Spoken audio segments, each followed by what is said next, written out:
I'm Johnny Scoville, and this is Chasey. I can't look at the camera because the light's on. It is early enough here that thanks to Robbie Vision, I love you, Robbie, the light's on because it's so dark here. The sun has not come up yet. I'm having a little coffee, nothing like a little spicy coffee in the morning. This video is not about spicy coffee. As you saw from the thumbnail, but what you didn't see in the thumbnail is I have some great trivia to read you today. But I got a cool sauce from the Vermont Pepper Project. It's important to me. Vermont was my old stomping ground. Spent a lot of my youth there. I promise you. You know, I haven't talked with the guys on the phone from the Vermont Pepper Company, but I just promise you we know the same people. Some of the same people. Some of the same names for sure. And if they ski, we've skied the same places. All right, Sicilian Ghost. See that? I pull up front, and because of Robbie Vision, the light turns off because you don't need it. Now when I move my hand away, they're like, oh my gosh, we need the light again. Is it gonna come on? No, it's not. All right, so let's talk about the sauce, Sicilian Ghost. On their scale of peppers, 3 out of 5. So they reckon it's gonna be kind of hot. So while the light, it just got light enough that I don't need the light on the camera anymore. That's pretty cool. All right, so let's talk about the ingredients in, you know what? Sorry. So let's talk about this sauce here. The ingredients: sun-dried tomato. We have ghost pepper, red bell pepper. I love red bell pepper a lot. Red bell pepper is a great pepper. Onion, apple cider vinegar, olive oil, vermouth. Let me see. Have I ever read vermouth? No, I haven't. Never seen vermouth used in a sauce before. That's pretty cool.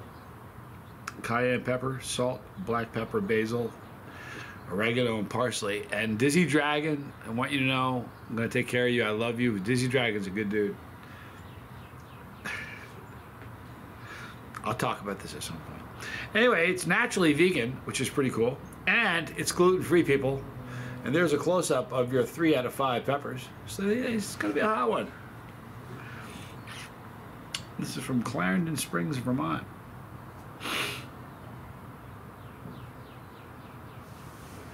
The Vermont Pepper Project. Man, next time I go back, I'm going to visit these guys. It isn't just a delicious hot sauce, it's a lifestyle. You know what? Man, oh man, I love that. Enjoy this locally made, naturally sourced bottle of Vermont-raised peppers. Let's keep the party going. And you can find them, all their links will be in the description box. But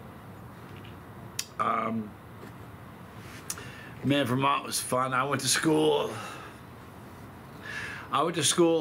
at a university in Vermont.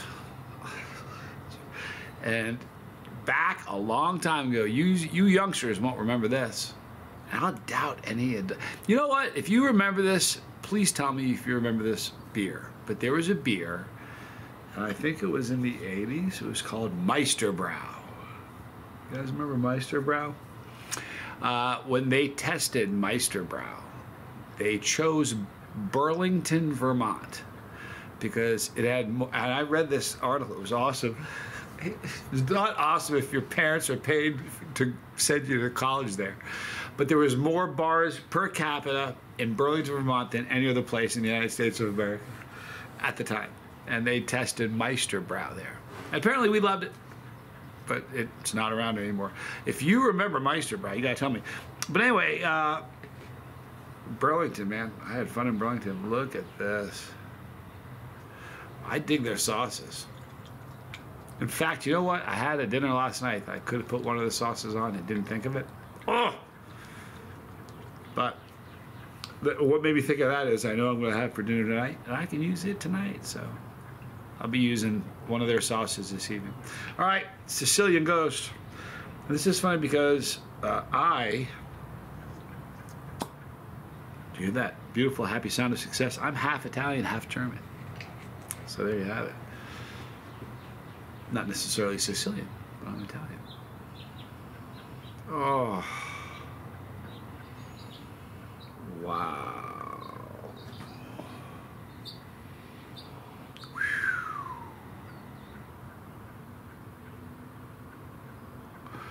Okay, this is just, I can just tell you right now, again, these guys must love Italian food, because one of their other sauces is really good on Italian. This is,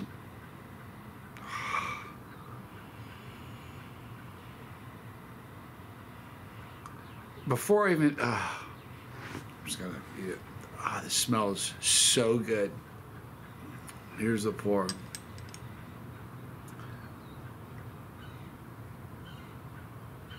Sometimes, a lot of times, sauces smell, and things will taste like they smell. Sometimes they don't. If this tastes like it smells, I know I have the dream meal for it. Hang on. Sicilian Ghost from the Vermont Pepper Company. I'm Johnny Scoville. This is tasty. Yeah, okay.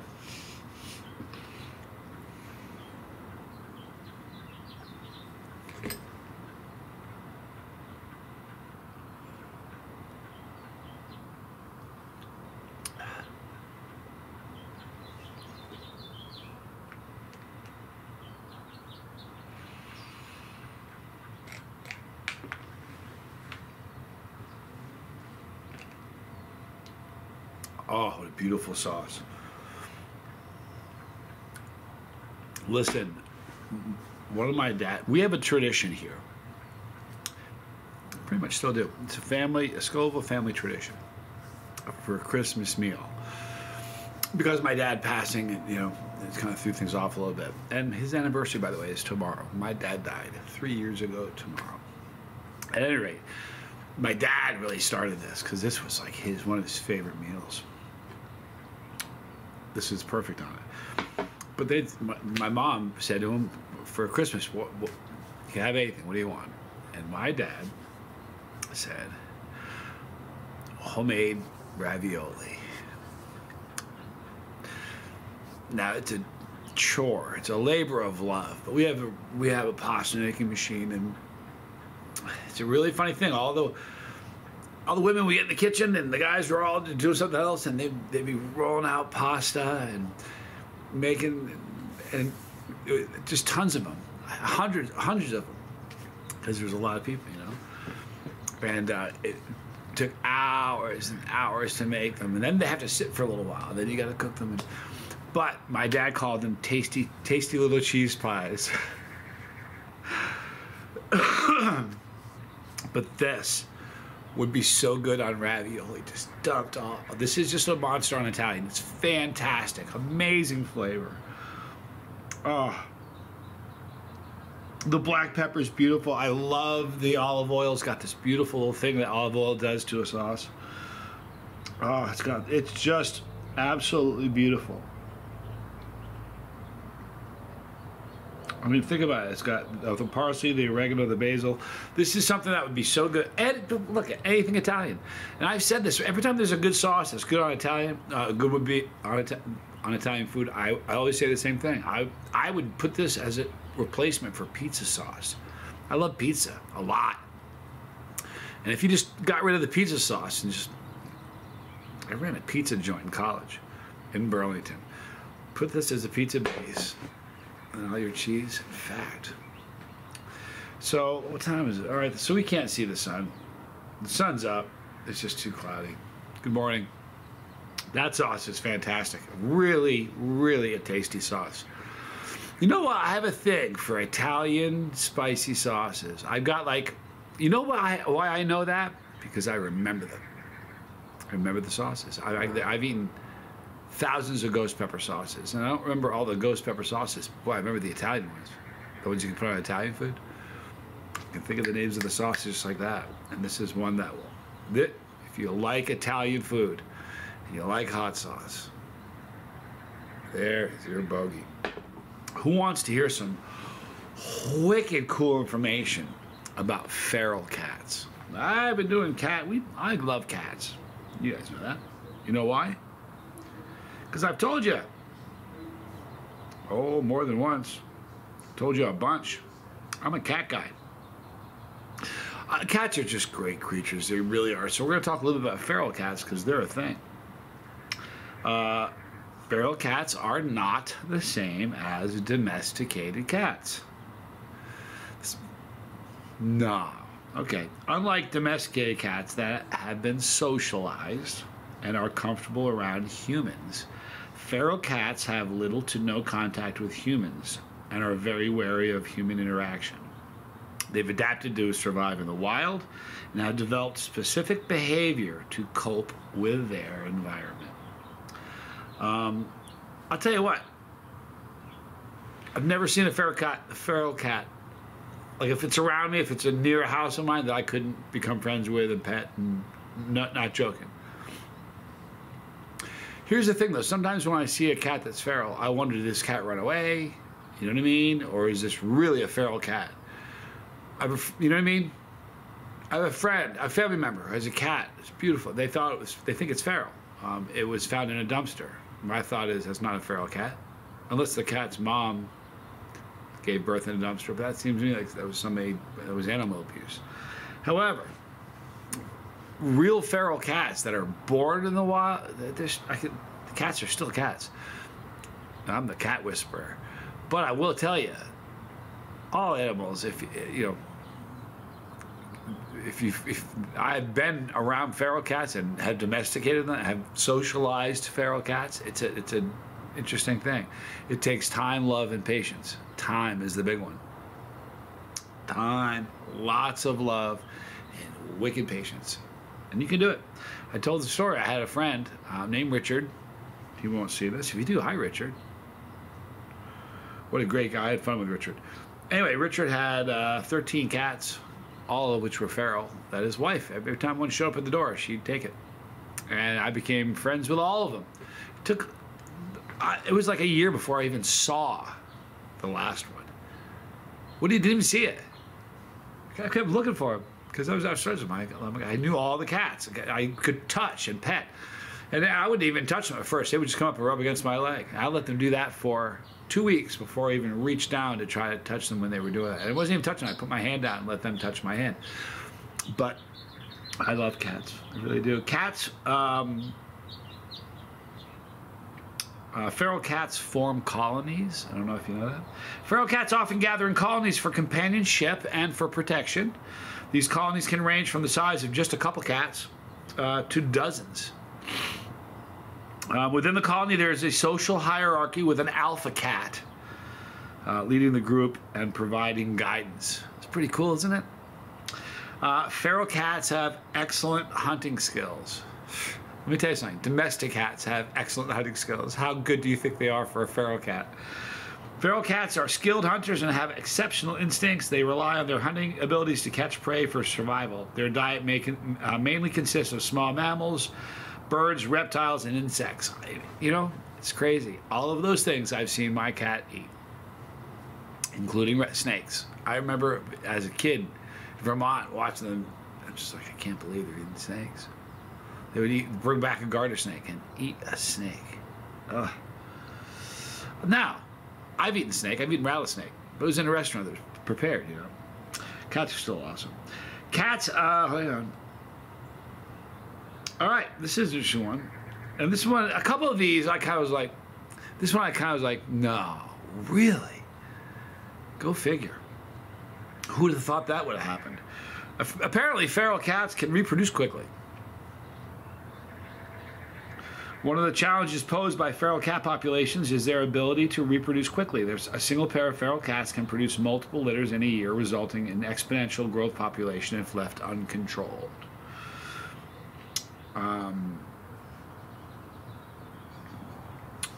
Trap, neuter, and return programs help manage feral cat populations. To address the issue of feral cat overpopulation, trap, neuter, return, TNR, they call them, programs have been implemented. These programs involve trapping feral cats, sterilizing them, and then returning them to their original location. This approach helps to control the population. Talk to somebody in Australia about that and see if they think that was a cool idea. And I got friends, a million friends. I don't want to be living there because I'm going to be married there. But I got to tell you something. Ask anybody in Australia about the feral cat population. They have a countrywide problem. And what they do is they absolutely annihilate species of birds. And it's the truth. I'm a cat lover. You know I am. But they have got a... There's the plane. Again. Okay, wait. Nope. Good. I can hear it.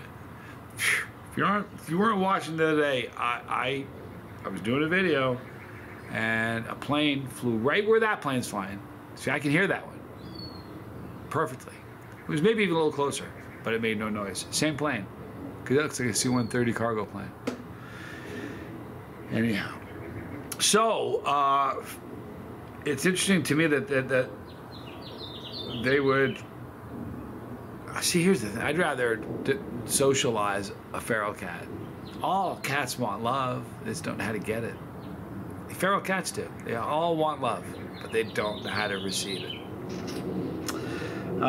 Feral cats can live in diverse environments. Feral cats have adapted to various environments, including urban areas, farms, warehouses, even deserts. They're highly adaptable and can survive in extreme conditions.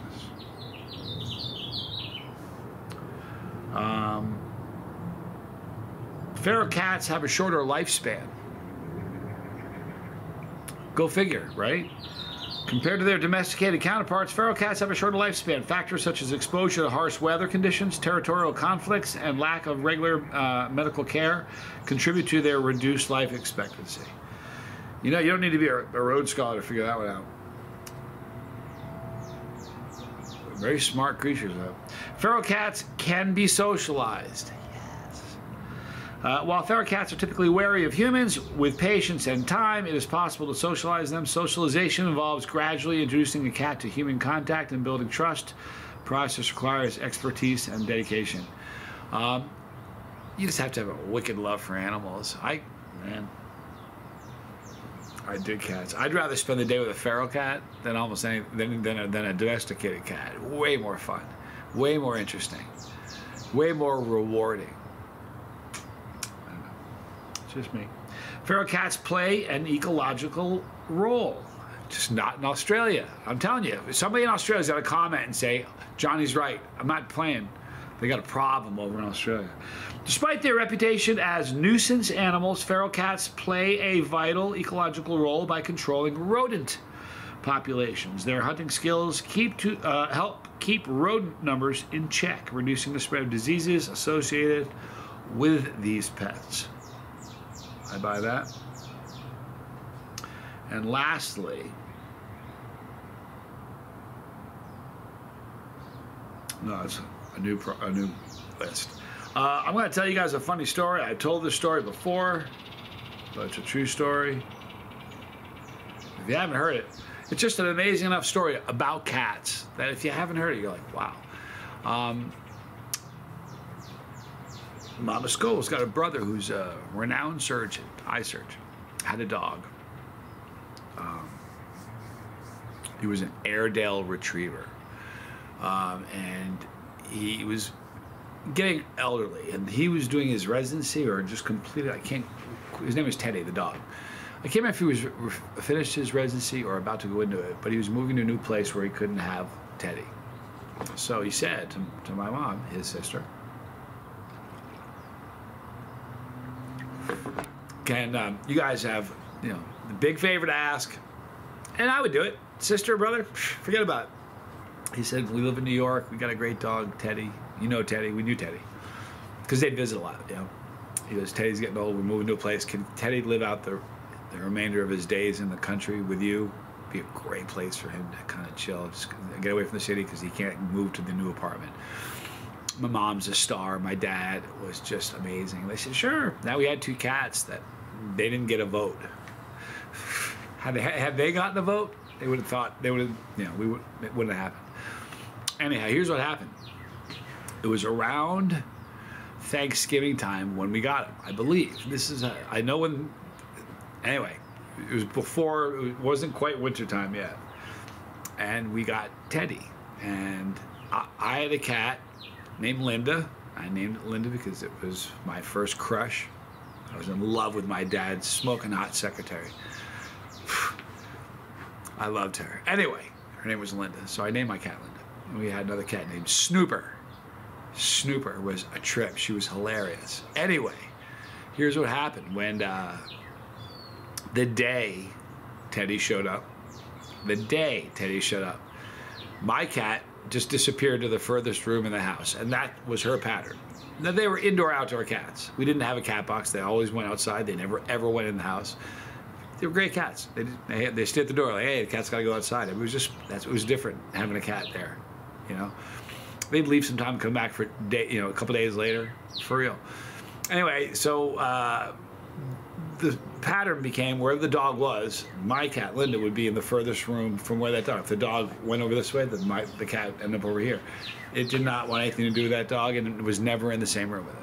However, Snooper bailed. She's like, man, she gave us the big cat finger and said, later. And she left. She ran away that day.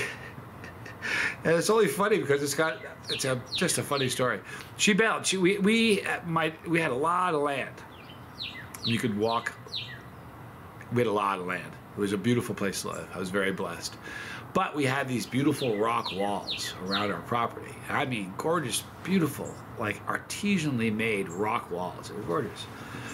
If you've ever seen them in Vermont, they're just amazing. But anyway, we'd look out, and it was wintertime, like wintertime, the dead of winter. We'd look out, and the cat would be, you'd see Snooper's head over the rocks. She'd see us, see her, and she'd duck down. She was mad. She's like, is he still there? He ducked down. And it was springtime. And the dog, I don't know what happened to Teddy. I think he had, I don't know what he had. Distemper, I thought, was what we were told. It was the saddest thing. He was dying. And we were children, you know? We were kids. And terribly sad. I remember it. I remember this day. Tommy was young, but he probably would remember it too, because it was a heavy-duty day. It was Teddy. He was a huge animal. You got to know, I was a little kid, so this dog was shoulder high to be practically. He was a big dog. So Teddy was, we brought him outside. We were on our porch, the front porch. Teddy laid down, and he was like laboring for breath. This is where he died, all right? He laid down, and he never got up. And in fact, he was dead like within 10 minutes. I swear this is a true story. It's a true story. It's just amazing. I mean, my mom would never tell a lie. She will verify this. The dog is laying there gasping, taking its final breaths, and Snooper comes around the corner. Now, she could have walked anywhere around us. She jumped over him, jumped over his body, and stood at the door and looked back at us. We all just were like, we opened the door and let her in. But she bailed the day we got him. She came back the moment he died. Cats are pretty sharp. In the description box, you're going to see a link for Vermont Pepper Project. If you like Italian food and you like spicy stuff, Sicilian Ghost is a rock star sauce. It'd be too hot. You could, even for a non-chili head, you could eat it, but you have to be sparingly. If you're a chili head, it's going to be a 5 or 6, but wicked tasty. And now I'm not sure what I'm putting on my dinner tonight, but I can tell you one thing: it's going to be a Vermont Pepper Project sauce. Promise you that. So see them in the description box, all of their socials. Right there is my son, Johnny Scoville Jr. Hit 300 subscribers yesterday. Thank you to all of you that have gone over and subscribed him. Please subscribe if you haven't. He's a good kid. He's got a love for hot stuff. He's, you know what? I love my dad, and I wanted to be like my dad, and I'm so sad. At least I'm sober. He's sober, so I'm doing some good things. And my dad was an excellent example. Don't get me wrong. But I'm finally a better example. You know, when I was younger, I was not a good example. But he wants to be like me. I love him, so give him a subscribe. This is my brother, Tommy Scoville. By the way, don't forget this weekend. It's coming up, Friday, Saturday, Sunday. We're going to be at the Fiery Food Festival in Albuquerque. Me, Tommy Scoville, Spanks, and David Foy. Are you kidding me? Getting the band back together. Challenge is right there. Pepperology right there for brand new people. God, I'm having a good time with this. I love you guys. I'm Johnny Scoville. This was Chase the Heat.